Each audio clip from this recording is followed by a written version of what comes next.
On lit un texte ensemble, Acte 8, 26 à 40. Un ange du Seigneur s'adressant à Philippe et lui dit « Lève-toi et va du côté du midi sur le chemin qui descend de Jérusalem à Gaza, celui qui est au désert. » Il se leva et partit. Et voici un Éthiopien, un eunuque, ministre de Candace, reine d'Éthiopie, et surintendant de tous ses trésors, venu à Jérusalem pour adorer. S'en retourner, assis sur son char, et lisait le prophète Ésaïe. L'Esprit dit à Philippe, « Avance et approche-toi de ce char. » Philippe accourut et entendit l'Éthiopien qui lisait le prophète Ésaïe. Il lui dit, « Comprends-tu ce que tu lis ?» Il répondit, « Comment le pourrais-je, si quelqu'un ne me guide ?» Et il invita Philippe à monter et à s'asseoir avec lui. Le passage de l'écriture qu'il lisait était celui-ci. Il a été mené comme une brebis à la boucherie, et comme un agneau muet devant celui qui le tend. Il n'a point ouvert la bouche. Dans son humiliation, son jugement a été levé, et sa postérité, qui la dépeindra? Car sa vie a été retranchée de la terre. L'eunuque dit à Philippe, « Je te prie, de qui le prophète parle-t-il ainsi? Est-ce de lui-même ou de quelque autre ?» Alors Philippe, ouvrant la bouche et commençant par ce passage, lui annonça la bonne nouvelle de Jésus. Comme ils continuaient leur chemin, ils rencontrèrent de l'eau, et l'eunuque dit, « Voici de l'eau. Qu'est-ce qui empêche que je sois baptisé ?» Philippe dit, « Si tu crois de tout ton cœur, cela est possible. » L'eunuque répondit, « Je crois que Jésus-Christ est le Fils de Dieu. » Il fit arrêter le char, Philippe et l'eunuque descendirent, tous deux dans l'eau, et Philippe baptisa l'eunuque. Quand ils furent sortis de l'eau, l'Esprit du Seigneur enleva Philippe, et l'eunuque ne le vit plus, tandis que, joyeux, il poursuivait sa route. Philippe se trouva dans Azote, d'où il alla jusqu'à Césarée, en évangélisant toutes les villes par lesquelles il passait. Amen. Une belle histoire, une belle fin. L'eunuque partit tout joyeux, c'est ce que je disais au début. Il y a une joie dans mon cœur quand on vient de rencontrer le Seigneur. Pour rapidement expliquer le contexte, avant que Philippe se retrouve sur ce chemin-là, avec l'eunuque, il prêche à des foules immenses. Et il y a de belles choses qui se passent. Dieu guérit des malades, des paralytiques se mettent à marcher, des aveugles retrouvent la vue, des personnes possédées soient délivrées. Et il opère vraiment, par la grâce de Dieu, des grands miracles. Et Dieu est en train de se servir vraiment de Philippe et il y a de belles choses qui se font. Quand soudain, Jésus lui dit, arrête de faire ce que tu es en train de faire là et va sur ce chemin. De manière normale, je dirais, moi, si j'avais été à la place de Philippe, Seigneur, tu vois bien tout ce qui est en train de se passer là devant ces foules entières. Tu veux que j'aille sur un chemin là-bas? Je ne sais même pas qui y a, qui n'y a pas. Mais, petite musique d'introduction. Voilà, c'est rien. C'est pour lancer le démarrage. Seigneur dit, va sur ce chemin. Et Philippe, je pense que dans son esprit, quand même, Philippe a dû se dire, bon quand même, Seigneur, tu vois ce qui est en train de se passer. Et il se retrouve sur ce chemin, et là, il n'y a qu'un seul homme. Franchement, on est honnête ce matin, moi je dis, Seigneur, est-ce que tu t'es pas trompé d'endroit où tu veux m'emmener quand même? Il se passe de grandes choses devant toute cette foule, et tu m'emmènes sur un chemin seul, où il n'y a qu'une seule personne. Dieu a dû se tromper. Mais là, comme on l'a lu, l'Esprit dit, avance et approche-toi de ce char. Et Philippe, directement, quand Dieu lui confirme, il accourt vers ce char. La première des choses qu'on voit, et la première des choses que j'aimerais déposer dans ton cœur ce matin, que Dieu aimerait déposer dans ton cœur ce matin, c'est que Dieu n'est pas simplement le Dieu d'une multitude, et il ne veut pas que remplir des églises et remplir des salles, etc. Mais c'est un Dieu de proximité qui désire te sauver à toi personnellement.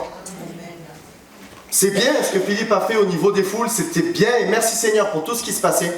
Mais ce matin, si tu es dans ce lieu, Dieu veut s'adresser à toi personnellement. Dieu n'est pas, comme on pourrait voir de nos jours, un influenceur ou une star en recherche de gloire qui désire être là où il y a le plus de monde possible. Mais Dieu n'a pas peur d'enlever son serviteur, de l'emmener à un endroit où il n'y a qu'une seule personne. Mais il y a une personne qui cherche Dieu et qui a besoin aussi de le rencontrer. Et j'aimerais te dire, si ta vision ce matin de Dieu est un Dieu peut-être lointain, un Dieu éloigné, un Dieu qui peut-être Et comme on l'a entendu ce matin vis-à-vis de Malou, merci Seigneur qu'elle a toujours gardé cette foi. Mais combien de personnes, s'il avait vécu la vie de Malou, auraient levé le poing contre le ciel en disant « Mais Dieu n'existe pas, sinon pourquoi il m'arriverait tout ça ?» Mais Dieu est un Dieu d'amour, Dieu est un Dieu qui connaît ta vie, et Dieu est un Dieu qui désire te sauver. Et si on peut, s'il vous plaît, alors c'est pas moi, je dis pas pour la personne qui s'est sonné, mais coupez voilà, les téléphones histoire que ça se passe pas. Et Dieu est un Dieu de proximité, et Dieu est un Dieu qui te cherche à toi personnellement. C'est un Dieu bien sûr du monde entier, mais c'est un Dieu qui désire cette proximité avec toi, et c'est un Dieu qui désire te connaître personnellement. Et comme je disais, Dieu inspire Philippe pour aller à la rencontre de cet homme seul. Parce que ce que Dieu veut, et on va le lire ensemble dans 2 Timothée 2, 3 à 6, le désir de Dieu, le plus grand désir de Dieu. C'est la suite, je me suis peut-être trompé en notre temps. Mets le verset d'après, s'il te plaît. Non, c'est 1 du coup. C'est 1 Timothée 2, 3 à 6. C'est pas grave, ne le mets pas. Le désir de Dieu est que tous soient sauvés et que tous parviennent à la connaissance de la vérité. Ça, c'est le désir de Dieu. Il désire que chacune des personnes ici, et plus particulièrement pour toi, peut-être qui viennent pour là ou les premières fois, il désire que ce matin, tu sois sauvé et que tu parviennes à la connaissance de la vérité. Tu es peut-être semblable ce matin à cet Éthiopien qui a entendu parler, qui connaît, qui a lu. Mais la suite, voilà, tu reviens, alors c'est bon, voilà, je l'ai comme ça, on va le lire ensemble. Cela est bon et agréable devant Dieu notre Sauveur, qui veut que tous les hommes et femmes, et attention, Dieu ne s'adresse pas qu'aux hommes ce matin, il veut que hommes, femmes, enfants, ados, que tous soient sauvés et parviennent à la connaissance de la vérité. C'est le désir de Dieu. Et c'est pour ça qu'il n'a pas hésité. Et on va lire la suite. Car il y a un seul Dieu et aussi un seul médiateur entre Dieu et les hommes, Jésus-Christ, homme, qui s'est donné lui-même en rançon pour tous. C'est là le témoignage rendu en son propre temps. Comme je disais, Dieu veut que l'on parvienne tous à la vérité, et Dieu veut que de la même manière que Dieu a pris Philippe pour l'emmener face à cet Éthiopien qui était seul, Dieu veut ce matin se révéler à toi et te faire réaliser qu'il y a un seul médiateur entre Dieu et les hommes, c'est Jésus, et qu'il n'y a qu'une seule manière d'être sauvé, c'est au travers de Jésus-Christ qui est venu mourir à la croix pour toi. On le voit dans Actes 4, 12, il n'y a de salut en aucun autre, car il n'y a sous le ciel aucun autre nom qui a été donné parmi les hommes par lequel nous devrions être sauvés. C'est un verset, et je m'adresse à quelqu'un peut-être en particulier ce matin. C'est un verset qui m'a travaillé tout au long de la semaine quand je préparais ce message. Il n'y a de salut en aucun autre. Je ne sais pas avec quelle opinion, entre guillemets, religieuse tu es venu, avec quelle religion tu es venu. Et Seigneur, j'aimerais te dire à toi personnellement que le salut de ton âme, tu ne peux le trouver qu'en Jésus-Christ. Et c'est un verset qui m'a percuté tout au long de la semaine. Il n'y a de salut en aucun autre. Ça tournait dans ma tête et je crois vraiment que ça s'adresse à une personne. Je veux vexer personne, mais en réalité, prier Marie, prier les saints, prier qui que ce soit, ne va pas faire que tu puisses être sauvé. Il n'y a de salut en aucun autre qu'en Jésus-Christ. Et c'est lui, la seule personne, qui est venu mourir à la croix pour toi et qui a le pouvoir de te laver et de te purifier de tous tes péchés. Et si tu avais des doutes en venant dans ce lieu, dis-toi que cette parole est pour toi. Dieu désire te rappeler et te dire qu'il n'y a de salut en aucun autre qu'en Jésus-Christ. Dieu te cherche et Dieu veut te faire connaître cette réelle vérité. Car comme il l'a dit, je suis le chemin, la vérité et la vie. Nul ne vient au Père que par moi. Si tu essayes un autre chemin pour arriver au Père, si tu essayes un autre chemin pour arriver à Dieu, ne perds pas ton temps. C'est comme si tu n'avais pas fait la mise à jour de ton GPS. Il n'y a qu'un seul chemin qui mène à Dieu, c'est Jésus-Christ. Ça peut peut-être paraître radical la manière dont je l'annonce, mais je crois que c'est la vérité. Et je te le dis, moi, la seule manière que j'ai pu rencontrer Dieu, c'est au travers de Jésus-Christ. Et au travers de rien d'autre que Jésus-Christ. Et c'était justement mon premier point. Dieu te cherche à toi et Dieu aimerait te faire connaître la vérité comme il l'a fait à cet eunuque éthiopien. Et on va lire, si tu peux mettre, s'il te plaît, verset 30-31 du premier texte. Philippe accourut et entendit l'Éthiopien qui lisait le prophète Ésaïe. Il lui dit, comprends-tu ce que tu lis? C'est bien, il était au contact de la parole, il lisait la parole, il avait une soif, mais on le voit après, il le dit, mais non, je ne comprends pas.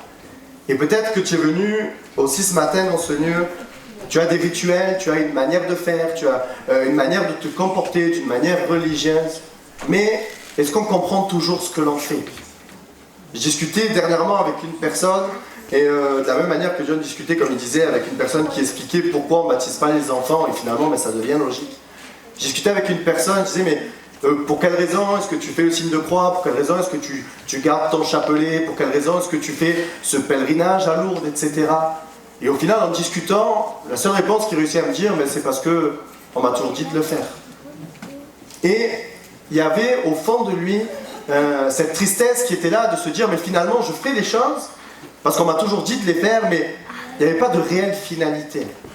Il n'y avait pas de réelle finalité. Et ce matin, comme Philippe a été au contact de l'eunuque éthiopien, alors je ne me prends pas pour Philippe, mais avec mes simples mots, j'aimerais que tu puisses aujourd'hui mettre un nom et mettre un mot sur ce que tu fais.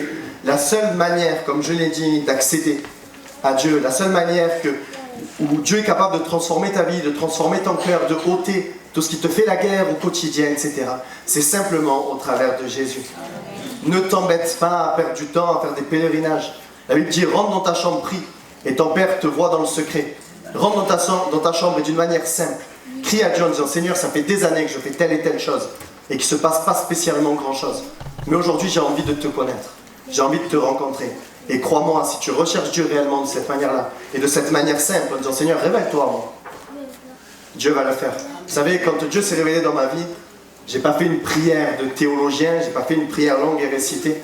J'avais vu Dieu agir dans le cœur de ma femme. J'avais vu Dieu répondre à plein de choses dans nos vies. Et je me suis posé simplement dans ma chambre et j'ai dit, d'une manière très simple, Seigneur, comment j'ai pu être aussi bête pour passer toutes ces années loin de toi? Parce que tu es ce Dieu qui guérit, ce Dieu de miracles, ce Dieu d'amour incroyable. Et Seigneur, je te demande pardon. Et de cette prière simple, en disant, et en commençant, comment je peux être aussi bête de passer autant de temps loin de toi? Dieu s'est révélé dans ma vie et Dieu a transformé ma vie. Dieu ne veut pas que l'on soit plein de signes, de manières de faire, de processus. Je vous rappelle ce verset, Dieu dit, rentre dans ta chambre, prie, et ton Père qui est dans le secret te voit de manière simple. Dieu n'a pas besoin de fioritures pour être rencontré, c'est un Dieu accessible. Comme je l'ai dit au début, c'est un Dieu qui n'a pas peur de quitter une foule entière pour dire à ses serviteurs, va sur une personne. Et quand tu rentres dans ta chambre, Dieu est là, il attend qu'une chose, c'est que tu lui parles. Dieu attend qu'une chose, c'est que de manière simple, tu lui demandes. Et si c'est vrai tout ce que j'ai entendu ce matin, et si c'est vrai tout ce que mon ami me raconte, et si c'est vrai tout ce que mon collègue de boulot, et si c'est vrai tout ce que mon père, mon oncle, ma tante me raconte, peu importe. Si c'est vrai, révèle-toi à moi. Et je crois que Dieu, dans ta chambre, là où tu te trouves, est capable de le faire. Et Dieu est capable aussi de le faire ce matin. Si tu fais cette prière saine dans ton cœur, de dire finalement, et si c'était vrai, Dieu est capable de se révéler. On a dernièrement Greg qui s'est fait baptiser, ça a été sa prière en disant, écoute, si c'est vrai ce que Marie-Laure m'a raconté, si c'est vrai, parce que c'est quelqu'un qui m'a connu lui d'avant en tant que serveur de boîte de nuit, et quand il m'a vu sur l'estrade, il a dit, mais qu'est-ce qu'il fait, ce serveur de boîte sur l'estrade? Et au final, on a discuté ensemble, et ouais, j'ai dit que aussi, Marie-Laure lui a dit que Dieu avait aussi transformé ma vie. Et un dimanche matin, il est venu en disant finalement, il est venu à reculant, c'est vrai ou pas au début? Il est venu très à reculant, et il a dit, mais Seigneur, finalement, si c'est vrai, révèle-toi à moi. Et ce jour-là, quand Dieu s'est révélé dans sa vie, pour aller lui poser la question après, qu'est-ce qui s'est passé, et il a fait cette prière simple. Et si c'était vrai, révèle-toi à moi. Et Dieu l'a fait. Et Dieu a transformé sa vie. Et on est plusieurs comme ça à pouvoir témoigner de ça. Dieu est un Dieu très accessible. Dieu est bien sûr un Dieu d'ordre, on ne fait pas n'importe quoi, et on ne vient pas devant lui n'importe comment. Mais Dieu aime le pécheur. Et Dieu n'a pas besoin de fioritures, je le répète, mais de ci, de là pour avoir accès à lui. On a accès par lui, par Jésus. Et simplement de prier d'une manière vraie et authentique. Et Dieu entend et Dieu répond. Je casse peut-être des idées reçues ce matin pour les personnes qui viennent pour les premières fois. Mais Dieu n'a pas besoin de pèlerinage dans tel endroit pour que tu puisses le rencontrer. Dieu n'a pas besoin de chapelet, de prières récitées. Parle simplement avec ton cœur à Dieu. Et Dieu va se révéler. Et quand on voit cet Éthiopien, il n'y avait aucune part d'orgueil en lui. Comme il a dit, comment tu veux que je comprenne si personne ne me l'explique? Dieu résiste aux orgueilleux par contre. Si tu viens avec cette manière de dire moi je sais, ben reste avec ta connaissance, c'est pas grave. Mais si tu viens avec un cœur en disant Seigneur, et si c'était vrai, comme il a dit cet Éthiopien, comment tu veux que je comprenne? Il n'y a jamais personne qui m'a expliqué, je ne peux pas comprendre. Et là, Philippe lui a expliqué les choses. Et ça a permis à ce que Dieu travaille dans son cœur.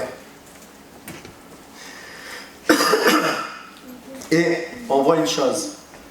L'eunuque éthiopien était au contact de la parole de Dieu. Et si tu veux aussi que Dieu te parle, et en ce moment c'est vraiment ce que Dieu met dans nos cœurs, aux personnes qui apportent la parole de Dieu est tellement essentielle, est tellement importante et est tellement vivante. Et alors qu'il lisait la parole et que Philippe est venu lui expliquer la parole de Dieu, le miracle a pu s'opérer. Si tu n'as pas l'habitude de lire la Bible, ou si tu n'as pas de Bible aussi, n'hésite pas à venir nous en demander, on t'en donnera une gratuitement parce qu'on croit que la Bible est la parole de Dieu.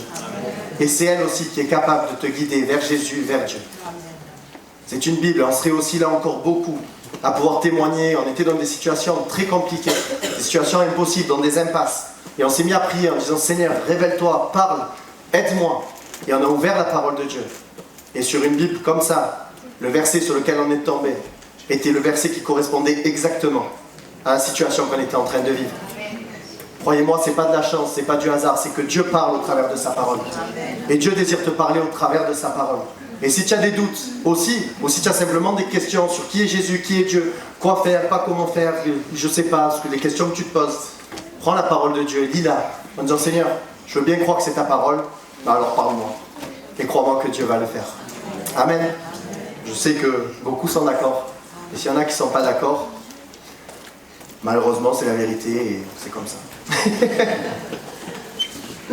Et on arrive au troisième point, ça va pas être très long ce soir. Tu peux être le verset 32 à 34 s'il te plaît. Comment? Ce matin j'ai dit ce soir? Ce soir? Oui, bon voilà. Je suis un peu fatigué, c'est vrai. Mais bon, ça va, tant que je suis clair, ça va, je ne me suis trompé que sur ça. C'est bon. On revient. Ce matin. Le passage de l'écriture qu'il lisait était celui-ci. Il a été mené comme une brebis à la boucherie et comme un agneau muet devant celui qui le tend. Il n'a point ouvert la bouche. Dans son humiliation, son jugement a été levé et sa postérité, qui la dépeindra? Car sa vie a été retranchée de la terre.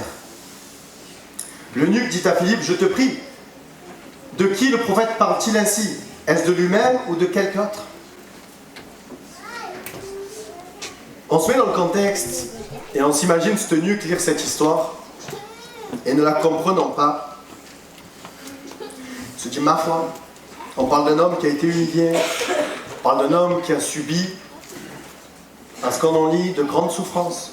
On parle d'un homme, voilà, d'une humiliation, quelqu'un qui n'a pas dû vivre un bon moment, qui a vécu même, comme on peut dire, un sale quart d'heure.